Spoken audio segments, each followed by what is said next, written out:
Good evening. My name is Dr. David Doman, and welcome to another edition of House Call.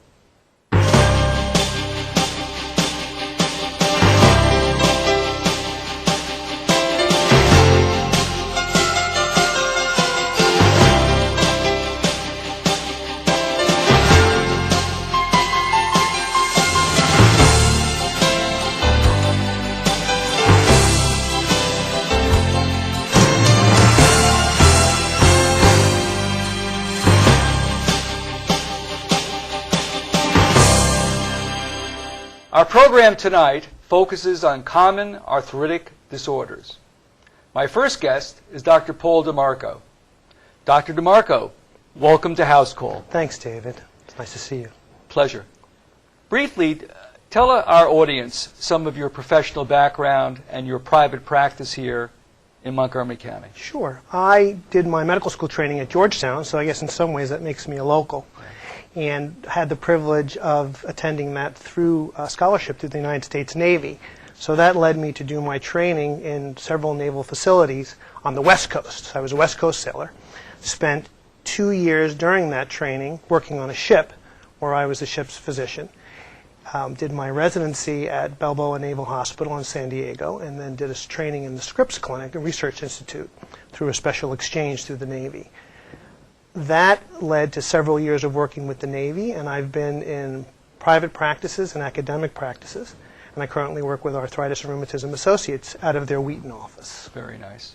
So, briefly, tell the audience, what exactly is a rheumatologist? What do you do?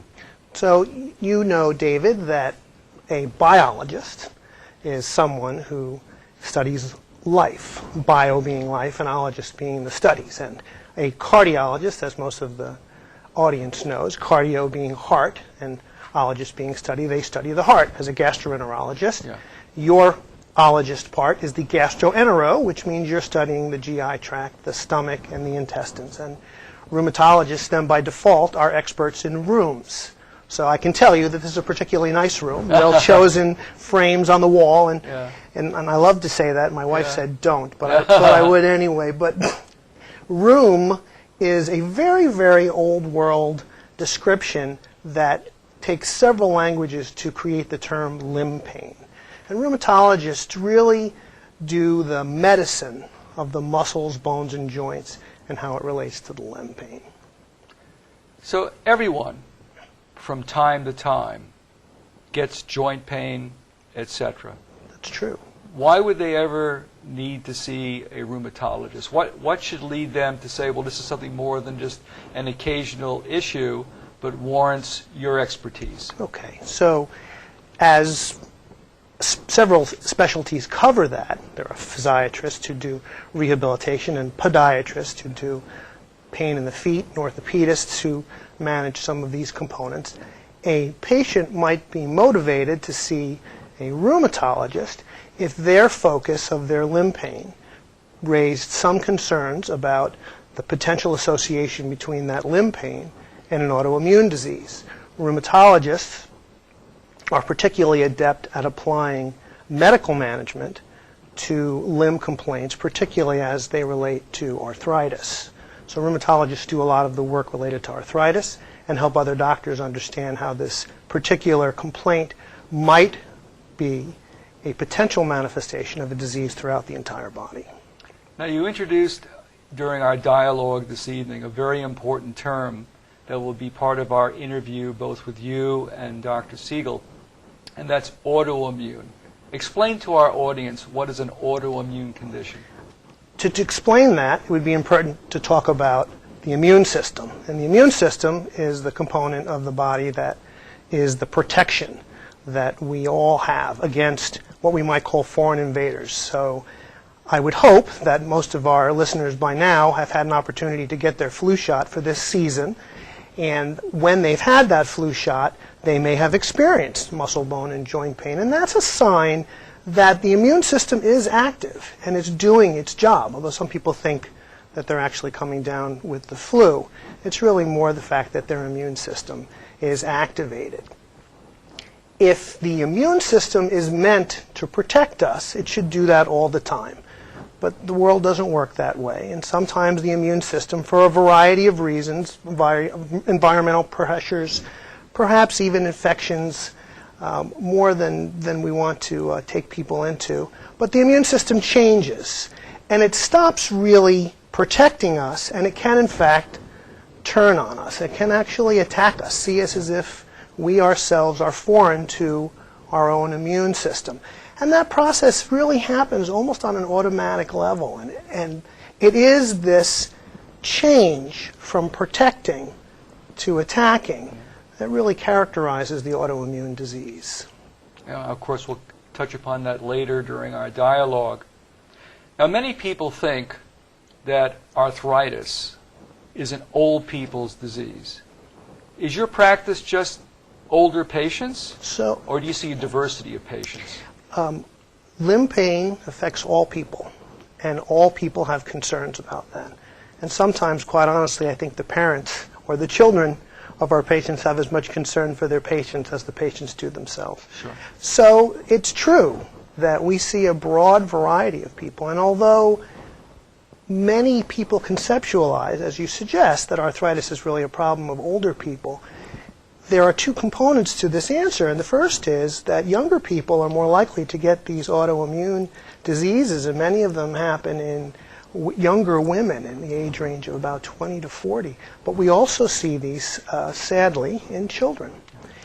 Our community is particularly blessed to have a children's hospital in D.C. with an excellent staff, headed up by Larry Young.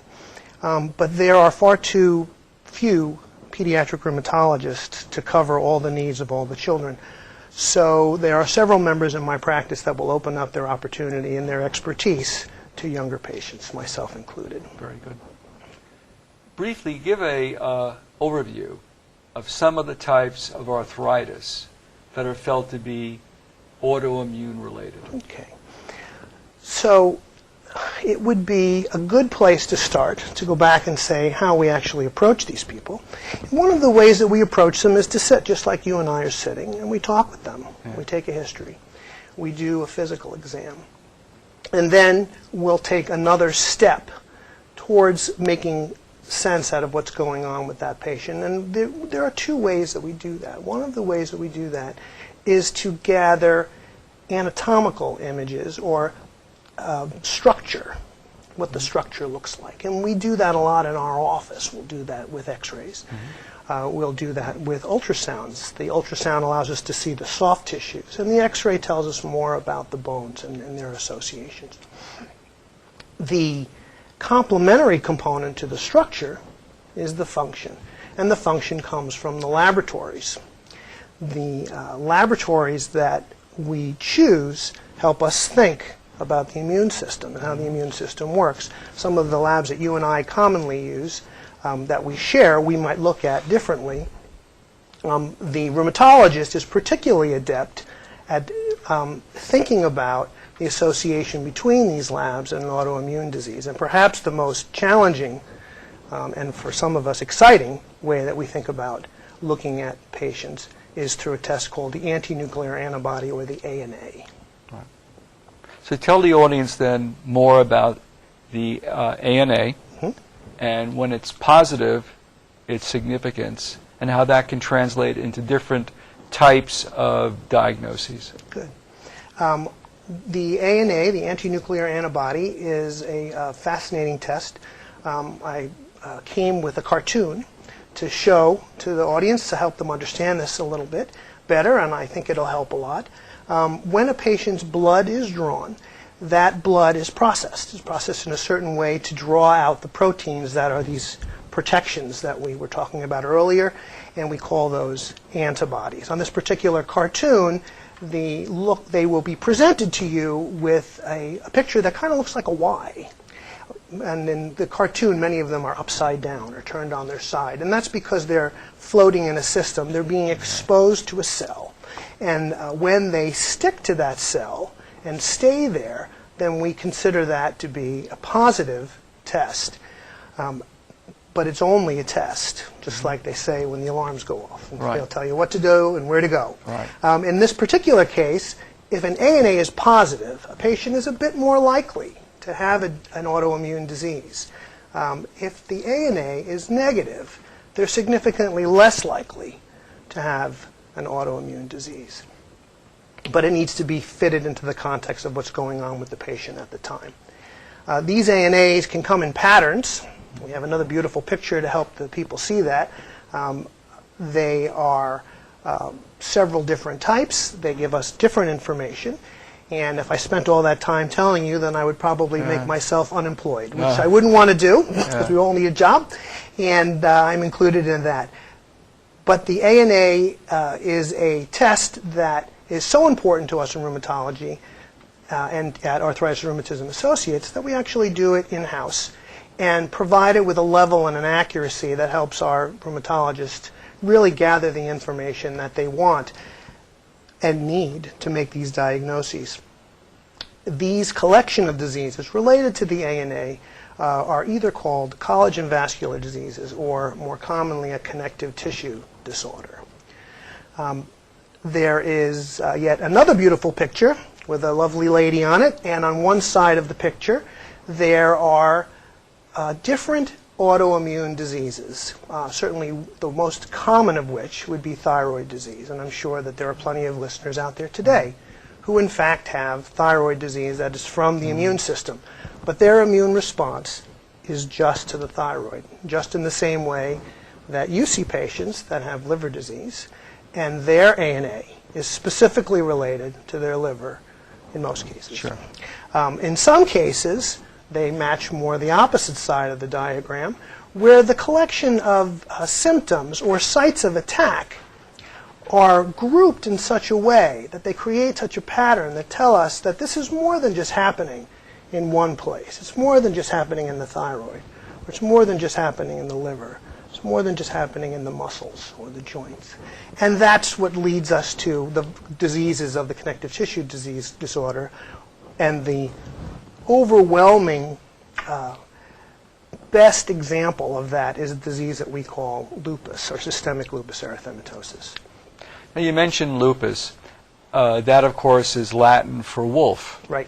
Why do they call patients with this particular disorder lupus erythematosus? So it comes from very early descriptions in history where the rash that develops on the face of the patients follows the same pattern that you see on a wolf. It lays along the malar region of the face, and it spares the areas around the nose, and it spares some areas outside along the face. So if you have an opportunity to look at a picture of a wolf, you see that they have this characteristic distribution of fur about their nose and nasal bridge, and that's the same type of distribution that we see in a patient with lupus. But the rash itself is not enough. We need to find it, as we had spoken about, in multiple places in the body. So we look for evidence that specifically tells us about the immune attack. And the immune attack very commonly creates swelling. Swelling or fluid around the lungs, we call that pleuritis. Swelling or fluid around the heart, we call that pericarditis. Swelling in and around the joints is experienced by the patient and diagnosed by the rheumatologist as arthritis. The skin, as you alluded to, is a major component of this, but a dramatically varied component of this. And the malar rash, as you said, is very characteristic of lupus. In fact, it's in the diagnostic criteria for lupus. Some of the rashes, particularly the deforming rash or discoid lupus, is also in the diagnostic criteria. Lupus patients can get so much trouble or damage in areas where there's hair that the hair is lost in that area. And alopecia, or the loss of hair in a focal area, is very characteristic of lupus. Well, much to my chagrin, we're out of time. Okay. So if our viewers have any questions about what you've presented this evening, how can they reach you? Well, I would like our viewers to do two things. I would certainly like our viewers to look at www.lupus.org for the Lupus Foundation of America. And they can certainly come and find me at www.washingtonarthritis.org. I practice out of the Wheaton office, and my telephone number, I believe, is on the screen today. Very good. Dr. DeMarco, Thank you for joining us on House Call. Thanks, David, for having me out. We're going to pause briefly for a public service announcement. I already knew that I was going to go to college, from a young age. I definitely want to major in political science. After that, I'm going to get my law degree. Then I'm going to come back to Detroit, boost the economy, become the mayor or something, try to make the situation better for other people. I feel like I owe it to the city. I'm determined. It's going to happen. My name is Justin, and I am your dividend. We're back. My next guest is Dr. Evan Siegel to further amplify common arthritic disorders. Dr. Siegel, welcome to House Call. Thank you for having me, David. My pleasure. So tell our audience about your professional background. Well, I went to medical school at Boston University. I was in their 6-year medical program, so I did college and medical school in 6 years, a bit quick. Then I went to New York, and I did my internal medicine training at Montefiore Medical Center in the Bronx, and then went on to NYU to do my rheumatology training. I've been in private practice here in Montgomery County now for 25 years, and practice with a group of myself and 14 other rheumatologists, one of which is Dr. DeMarco. Very nice. So after Dr. DeMarco set the stage with his segment about autoimmune conditions, about the anti-nuclear antibody, amplify for our audience, what exactly is arthritis? Let's focus on the joint at this point in the interview. Sure. Let's talk about what most people are actually feeling. And really, to get to that, we do want to talk about the joint itself. Yeah. What is a joint anyway? Joint is where two bones come together anywhere in our body. That could be in your finger or in your toe or your elbow. The two bones come together and they meet with some cartilage on the end of either bone. That cartilage is there to allow for a smooth, easy movement of those two bones against each other so that they can slide one on the other. In addition, there's a small lining of cells called the synovium that provides a little bit of fluid in there to lubricate the joint, almost like the oil of the joint. In a normal joint, there should only be a very small amount of that, and that allows the joint to smooth and glide easily, and that's the whole point of the joint. Now, the synovium also provides the immune surveillance of the joint, just like we were talking about before. So it allows the joint to detect if there's any foreign substance or any bacteria that's there, and that way protect it against invasion. So that will come into play a little bit later when we talk about some of the other disorders. But the key thing to remember is that the joint is there to allow easy gliding and movement. When the joint becomes destroyed, as we'll talk about later, then it doesn't glide as easily as it should, and there can be wear and tear and pain with that movement of those surfaces. Now, as you well know, there are different types of arthritic conditions. Over 100. There you go. Some are quite mild, extremely common, and others are much more severe. Let's start out by discussing wear and tear arthritis, osteoarthritis, and share with the audience some thoughts about that condition. Sure. You were asking earlier about whether our population is very old. It's not. But the majority of people who get osteoarthritis are on the older end. It is often described as a wear and tear type of arthritis. There's probably a lot more going on than just wear and tear. But that cartilage that we were talking about before in osteoarthritis does get worn down, perhaps from a prior injury, perhaps from repetitive motion use, perhaps from a variety of different things, maybe even a little bit of inflammation associated with that as well. When that occurs, that cartilage begins to break down, becomes not so smooth as it was before. You can almost imagine a pitted or irregular surface. I believe there's a picture of that.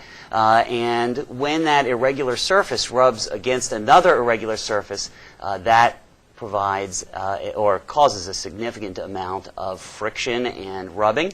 That then causes pain because there are nerves in and around that area that sense that rubbing, sense that abnormal movement, and then cause pain associated with that. In addition, there are mechanical issues that occur. There can be something we call subluxation, where one bone slides off the other bone.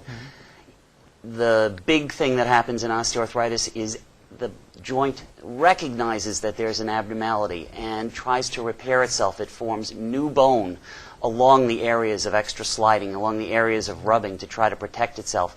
And that forms something we call osteophytes, or little bone spurs would be the more common way of discussing that. Those bone spurs, even though they were meant to protect the joint, actually then cause even more problem by getting in the way of appropriate movement and causing even more pain.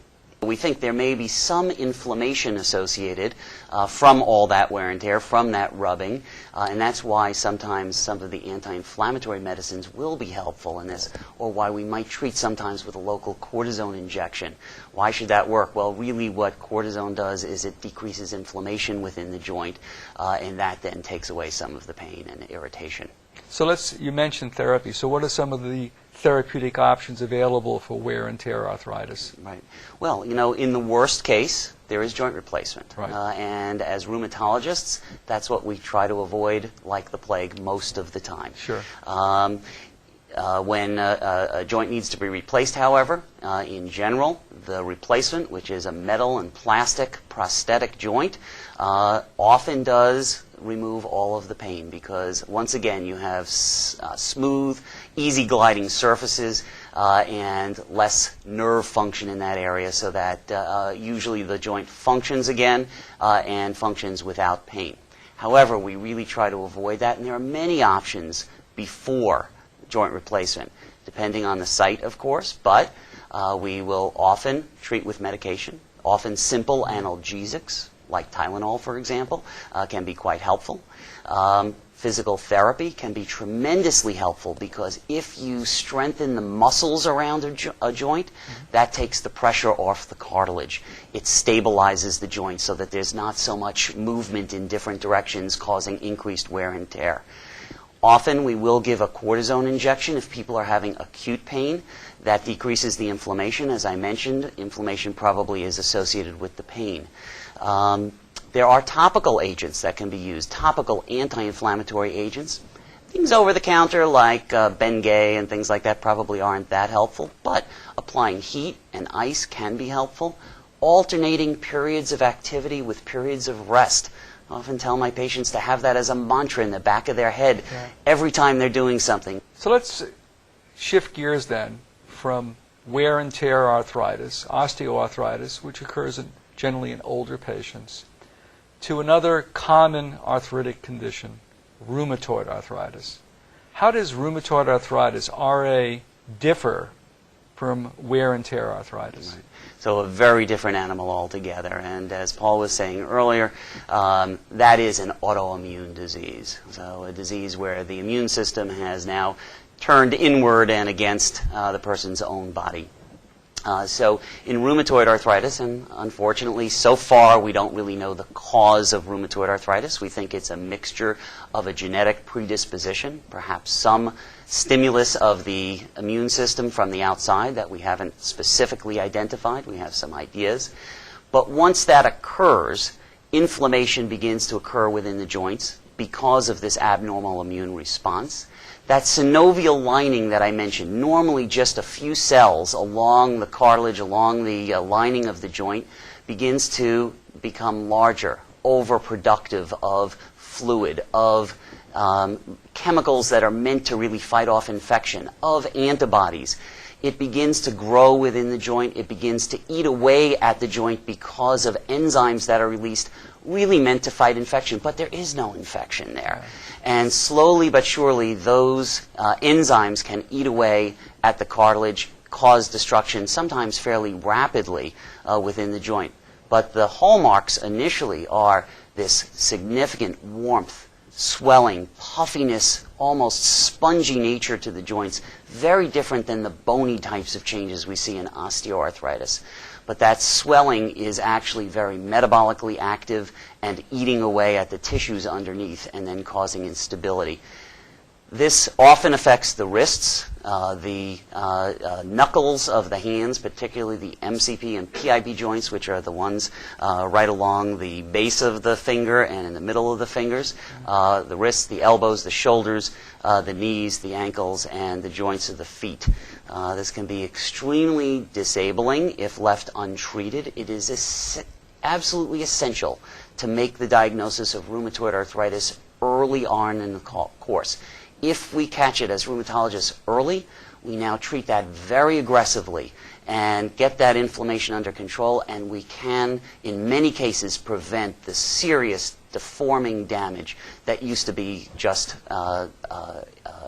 irreparable. But we are much more aggressive with rheumatoid arthritis in suppressing the immune response that is at the base, that is the basis of the destruction. So initially we will use these non-steroidal anti-inflammatory drugs to decrease inflammation, but immediately we move on to immunosuppressive type medications.